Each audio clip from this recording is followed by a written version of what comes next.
waa talooyin wax ku ool ah oo nabad anfacaya kuna saleysan nusus diini ah. haddii aad sanadkan cusub qorshe cusub dejinaysid, kow dadku isku mid ma wada aha ee taada ku salay. nabigeena Muhammad sallallahu alayhi wasallam wuxuu yiri qofba wixii loo abuuray waa loo fududeeyaa. raadi waxaad ku fiican tahay oo xooga saar kama dhalintiisa.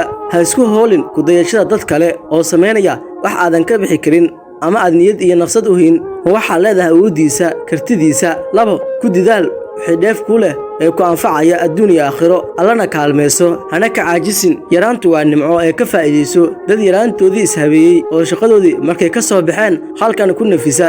dhigooda ha ismoodin, waqtigaagana halkan ha ku luminin. doodaha madhalayska ah iyo qof dhalinyaro ah iskuma fiicna ee faraha kala bax. saddex xaq baa kugu leh: xaqa alle, xaqa naftaada, xaqa abuurta alle. mid waliba intaad awoodid ka oofi. waxqabadkii guud ayaa baryaha inagu yaraaday. dantii gaarka ahayd baa intii badneed loo wada jeestay. ku didaal inaad samaysid ama ka qayb gashid mashruuc waxqabad dan guuda. jidka aad maraysid oo aad dhib yar ka leexisid waa wax weyn. inaadan qasho ku turinna waa mas'uuliyad kaa saaran. afar wax yar oo aad joogtaysid baa ka fiican wax badan oo aad joojisid muddo yar kadib. shan xilli fidno ayaa lagu jiraa ee sida cudurrada jirka la iskaga talaalo. kuwa fikirkaana iska talaal oo ka digtoonow inaa aafo lagu qurxiyey ee aakhiradaada ku jeeso. kitaabka alle akhrintiisa, fahankiisa iyo ku dhaqankiisa wax gaara ma jiraan. kun buug oo fikir ah isagaa ka dheef badan. qof walba oo muuqaalkan soo gaaray waxaan ka codsanaynaa in muuqaalka uu langareeyo share ama copy link uu dhaho. sidoo kale waxaan ka codsanaynaa inaad booqato YouTube-keena Walaalka Show